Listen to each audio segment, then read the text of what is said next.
नेहा की एक गरीब परिवार में नई नई शादी हुई थी। बहू, मुंह दिखाई की रस्म तो ठीक तरीके से निपट गई। अब बारी है तेरी पहली रसोई की। तेरे ससुर जी, तेरे जेठ जेठानी और पति सभी लोग खाने का इंतजार कर रहे हैं। हाँ सासू माँ, मैं अभी खाना बनाती हूँ सबके लिए।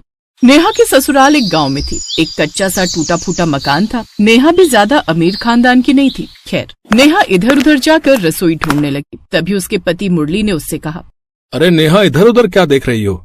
अरे मैं रसोई घर ढूंढ रही हूँ। चलो चलो, मैं तुम्हें दिखाता हूँ रसोई घर। मुरली नेहा को घर के बाहर आंगन में ले गया, जहाँ पर एक मिट्टी का चूल्हा बना हुआ था। ये आपकी रसोई है? तो अब मुझे पता चला कि मेरे पिता ने मुझे दहेज में रसोई का सारा सामान क्यों दिया है। मुरली जी, उस बोरे में कुछ सामान रखा है, उसे निकाल दीजिए। वहीं पर 2-3 बोरे में कुछ सामान रखा था। मुरली ने जब खोला तो एक बोरी में तो ढेर सारे बर्तन थे, दूसरे बोरे में एक छोटे वाला गैस सिलेंडर था और तीसरे बोरे में ढेर सारे मसाले और कुछ हरी भरी सब्जियां भी थी। अब यहाँ मैं खुले में तो खाना बना नहीं सकती। ऐसा कीजिए, चारों तरफ बांस गाड़ कर चारों तरफ से कपड़े से घेर दीजिए, ताकि मैं सुकून से अंदर बैठकर खाना बना सकूं। मुरली ने आंगन में चारों कोनों पर लकड़ी के बांस लगा दिए, फिर कपड़े से ही तंबू बनाकर एक रसोई घर बना दिया। अब रसोई घर में सारा सामान भी नेहा का ही था। उसने सभी के लिए खाना बनाया और सभी को खाना बहुत पसंद भी आया। खाना बहुत स्वादिष्ट है। देवरानी जी तो अपने साथ पूरी रसोई ले आई। वैसे ही अच्छा रहा। इस घर में हम लोग अभी तक कच्ची मिट्टी के चूल्हे में बाहर खुले आंगन में खाना बनाते थे, अब आराम रहेगा। नेहा की नई नई शादी हुई थी, इसीलिए वो उस वक्त कुछ नहीं बोली। सिर्फ मुस्कुराकर उसने सभी का अभिवादन स्वीकार किया। आज नेहा और मुरली की सुहागरात थी। सुहागरात के अगले दिन सुबह सुबह उसकी जेठानी रसोई घर की तरफ गई और गैस जलाकर चाय बनानी शुरू कर दी। भाभी, ये क्या कर रही हैं आप? अरे नेहा, मुझे लगा तू थक गई होगी, इसलिए मैं ही सबके लिए चाय बना देती हूँ। वो सब तो ठीक है भाभी, लेकिन ये रसोई घर मेरा है। आपने कभी सपने में भी गैस सिलेंडर और इतने अच्छे अच्छे बर्तन देखे हैं? तुम मेरी बेइज्जती कर रही हो। अपने मायके से दहेज में रसोई का सामान क्या ले आई? खुद को बहुत बड़ी महारानी समझने लगी। नेहा ने सबके लिए चाय बनाई। जब बारी आई खाना बनाने की, तब उसकी सास धोखे से उसके रसोई घर में पहुँच गई। चलो, ये अच्छा रहा, बहू अपने साथ पूरा रसोई घर ले आई है। तभी वहाँ पर नेहा आ गई। सासू माँ, मेरे रसोई घर में आप क्या कर रही हैं? तुम्हारा रसोई घर? ये कैसी बातें कर रही है बहू? मेरे घर वालों ने मुझे दहेज में रसोई क्या दे दी? घर की सारी औरतों की नजर मेरे रसोई घर की तरफ ही रहती है। आज के बाद कोई भी मेरे रसोई घर की तरफ झांकेगा भी नहीं। उसकी सास को कुछ भी समझ में नहीं आया। वो बेचारी सीधी सादी थी, बिना कुछ बोले वहाँ से वापस आ गई। अब दोपहर का पूरा खाना नेहा ने अकेले ही बनाया। ऐसे दिन बीतते जा रहे थे। नेहा किसी को भी अपनी रसोई घर में घुसने नहीं देती थी। इसी वजह से घर के सभी सदस्यों का खाना नेहा को अकेले ही बनाना पड़ता था। फिर एक रात उसने अपने पति मुरली से कहा, देखिए, घर में इतने सारे लोग रहते हैं और सबका खाना मुझे ही बनाना पड़ता है। ये कब तक चलता रहेगा? नेहा, तुम अपनी रसोई में किसी को घुसने ही नहीं देती हो, तो भला कौन तुम्हारी मदद करेगा? वो रसोई मेरी है, तो मैं भला किसी और को अपनी रसोई में क्यों घुसने दूं? ये तुम कैसी बातें कर रही हो नेहा? मैंने तो तुम्हें एक समझदार लड़की समझा था, और तुम हो कि एक रसोई के पीछे पागल हुई पड़ी हो। अरे भाभी, तुम्हारी रसोई का सारा सामान चोरी करके भाग जाएंगी क्या? मुझे कुछ नहीं सुनना। बड़े भैया से कह दो कि वो अपने खाने पीने का इंतजाम अलग से कर ले। मुरली उस वक्त कुछ नहीं बोला और चुपचाप सो गया। अगले दिन वो अपने खेतों में अकेले बैठकर कुछ सोचने लगा। मैंने कभी सपने में भी नहीं सोचा था कि नेहा इस तरह की निकलेगी।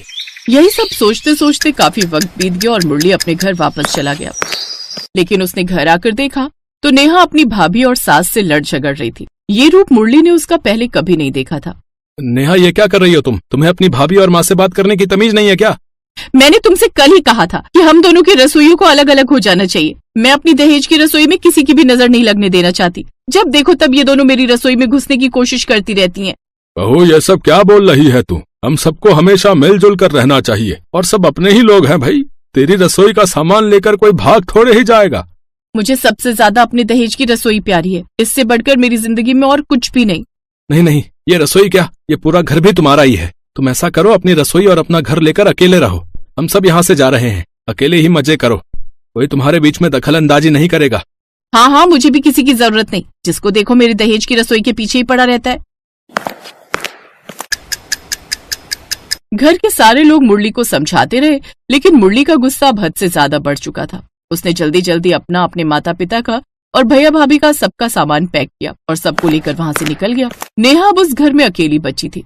अब मैं इस घर में अकेली रहूंगी, और मुरली का क्या है, वो 2-3 दिन में मेरे पास आ ही जाएगा। गांव से थोड़ी दूर पर मुरली के परिवार का खेत था। वहीं पर वो लोग तंबू बनाकर रहने लगे। वहीं पर उन लोगों ने कच्ची मिट्टी का चूल्हा बना लिया और खाना बनाने लगे। उन लोगों की तो गरीबी में रहने की आदत थी, इसीलिए वो लोग अपनी जिंदगी वहाँ पर फिर से उसी तरह जीने लगे। मुरली, मुझे लगता है तूने गलत किया है बहू के साथ। नहीं माँ, मैंने बिल्कुल सही किया है। इससे अच्छा तो मैं शादी ही नहीं करता। दहेज में रसोई क्या ले आई, अपने आप को बहुत बड़ी महारानी समझने लगी। नेहा को अब वो घर काटने को दौड़ने लगा। गांव की औरतें उसे ताना मारने लगी, ये देखो इस बहू को, इसको अपनी रसोई से ज्यादा कुछ प्यारा नहीं है। भगवान ऐसी बहू और ऐसी औलाद किसी को ना दे। बिल्कुल सही कहा तूने, इस घर की तरफ तो देखने में अब शर्म आती है। आज के बाद इस गली से निकलेंगे भी नहीं। तो इस तरह धीरे धीरे नेहा के घर के सामने से होकर अब कोई नहीं गुजरता था। उसके आसपास कोई इंसान तो क्या, कोई परिंदा भी नहीं जाता था। उसे अकेले अब डर लगने लगा। इस घर में तो अब मुझे डर लगने लगा है। 2 महीने हो गए, मुरली अभी तक लौट कर नहीं आया। लगता है मैंने कुछ ज्यादा बोल दिया। मुझे दहेज में मिली रसोई घर पर इतना घमंड नहीं करना चाहिए था। गांव का कोई आदमी मेरी तरफ देखने को भी तैयार नहीं है। दुकान पर जाती हूँ तो दुकान वाला सामान देने से भी मना कर देता है। एक रात जब नेहा अकेले सो रही थी, तभी अचानक कुछ कुत्ते भागने लगे। नेहा अपनी रसोई घर के बाहर ही एक खटिया डालकर सोया करती थी। भागते हुए बहुत सारे कुत्ते उसके किचन के अंदर घुस गए। भाग, भाग, भाग। नेहा उन कुत्तों को भगाने की कोशिश करती रही, लेकिन कुत्ते नहीं माने। अचानक उन कुत्तों ने नेहा को दौड़ा लिया। इसलिए नेहा ने खुद को घर के अंदर बंद कर लिया। सुबह नेहा ने जब अपने घर का दरवाजा खोला, तब देखा कि सब कुछ बर्बाद हो चुका था। ये सब क्या हो गया? मेरा पूरा रसोई घर तबाह हो गया। अगर कल मैं कमरे के अंदर नहीं जाती तो ये कुत्ते मुझे भी मार डालते। यहाँ दूर दूर तक मुझे बचाने भी कोई नहीं आया। आज मुझे समझ में आ रहा है कि परिवार कितना जरूरी होता है। आज अगर मेरा परिवार यहाँ होता तो मेरे दहेज की रसोई बच जाती और गाँव वालों का प्यार भी मुझे मिलता रहता। अब नेहा ने फिर से कच्ची मिट्टी का चूल्हा बनाया और उसी में खाना बनाया, लेकिन अकेले उसे खाने का बिल्कुल मन नहीं कर रहा था, क्योंकि वो इलाका पूरा कब्रिस्तान जैसा लग रहा था। उसके घर के आसपास कोई आता जाता भी नहीं था, इसीलिए नेहा भी घर से भाग गई और इधर उधर भीख मांगने लगी। एक रोज मनोहर ने उसे भीख मांगते देख लिया। नेहा, तुम यहाँ भीख क्यों मांग रही हो? वहाँ पर उसके सब घर वाले भी मौजूद थे। नेहा तुरंत सबके पैरों में गिर पड़ी। उसने सारी बात अपने परिवार को बताई। अब मुझे समझ आ गया माँ कि परिवार से बढ़कर कुछ नहीं। ऐसे हजारों रसोई कुर्बान है परिवार के ऊपर। चलो, कम से कम अपनी गलती का एहसास तो हुआ। चलो फिर से एक नए सफर की शुरुआत करते हैं। वो सब फिर से अपने पुराने घर लौट आए। सभी लोग मिलजुल कर प्यार से रहने लगे।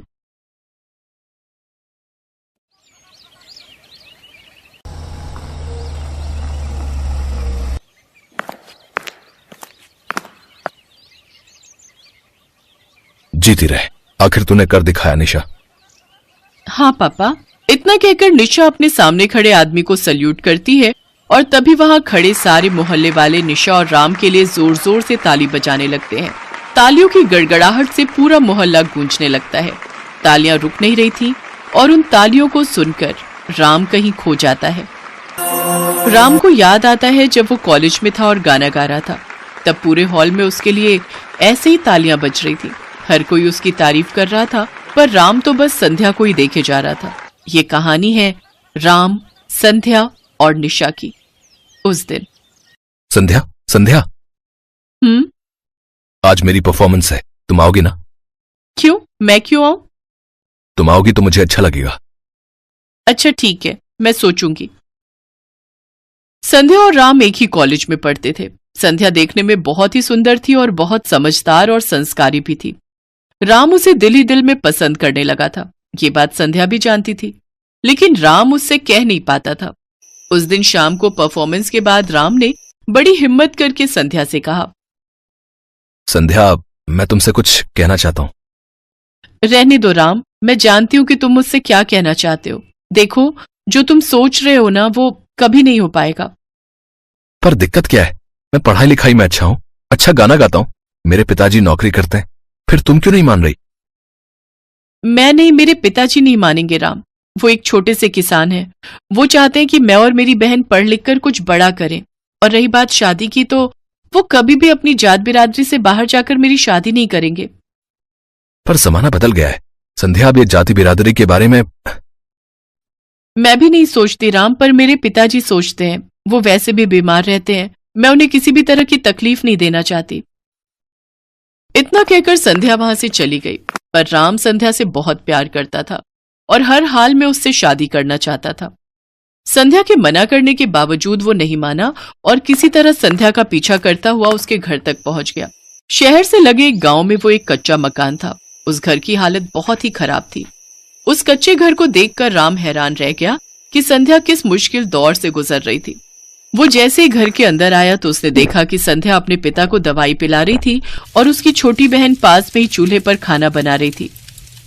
राम, तुम यहाँ? मुझे बस तुम्हारे पिताजी से कुछ बात करनी है। कौन है संध्या? कोई नहीं बाबा, वो मैं राम हूं। नमस्ते। नमस्ते। मैंने तुम्हें पहचाना नहीं बेटा। जी, मैं आपकी बेटी संध्या के साथ कॉलेज में पढ़ता हूं। अंकल जी, मैं आपकी बेटी से बहुत प्यार करता हूं और उससे शादी करना चाहता हूं। इस घर की हालत देख रहे हो बेटा, मैं तुम्हें क्या दे पाऊंगा? मुझे कुछ नहीं चाहिए, बस संध्या को मेरे साथ भेज दीजिएगा। मैं आपसे वादा करता हूं कि मैं जिंदगी भर उसका ख्याल रखूंगा। मेरा ख्याल तो तुम रख लोगे, पर उसके बाद मेरी छोटी का क्या होगा? वो देखो, वो मेरी छोटी बहन है, अभी स्कूल में पढ़ती है। मैं कॉलेज के बाद काम करने जाती हूँ। जो पैसे कमाती हूँ उसी से पिताजी की दवाई और इस घर का खर्चा चलता है, समझे? इसीलिए मैं तुमसे शादी करने के लिए मना कर रही थी और तुम सीधा मेरे घर चले आए। मेरे हालात ऐसे हैं कि मैं तुमसे क्या किसी से भी शादी नहीं कर सकती। अब हम पर तरस खाओ और चले जाओ यहां से, प्लीज। राम वहां से चला गया। उसकी आंखों में आंसू थे। उसे पता नहीं था कि संध्या इतने बुरे हालात से गुजर रही थी, पर उसने भी ठान ली थी। अगली सुबह वो अपनी मोटरसाइकिल लेकर संध्या के घर पहुंचा और उसे अपने साथ कॉलेज ले गया। शाम को संध्या के पिता के लिए उसने दवाइयां ली और फिर संध्या के साथ उसके घर पहुंचा। उस दिन राम सबके लिए बाहर से खाना लाया था। सबने मिलकर साथ में खाना खाया और फिर संध्या जब अपने काम पर चली गई तो राम उसकी छोटी बहन को पढ़ाने लगा। संध्या की छोटी बहन पढ़ने में बहुत होशियार थी। ये देखकर राम को बहुत अच्छा लगा। उसने हीरालाल के साथ ढेर सारी बातें की और फिर वो वापस अपने घर चला गया। अब तो राम इसी तरह हर रोज संध्या और उसके परिवार का ख्याल रखता। संध्या के साथ साथ उसके पिता और उसकी छोटी बहन भी उसे बहुत पसंद करने लगे थे। सब ठीक चल रहा था, लेकिन फिर एक दिन, राम, राम जल्दी से आओ, बाबा खून की उल्टी कर रहे हैं। तुम चिंता मत करो, मैं अभी आता हूं। राम बाइक से बहुत तेज संध्या के घर पहुंचा। उसने देखा कि हीरालाल की आखिरी सांसें चल रही थी।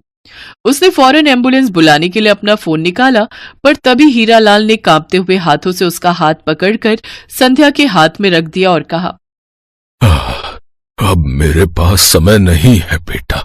वादा करो कि मेरी बेटी संध्या को पत्नी के रूप में और मेरी छोटी बेटी निशा को बेटी के रूप में हमेशा खुश रखोगे।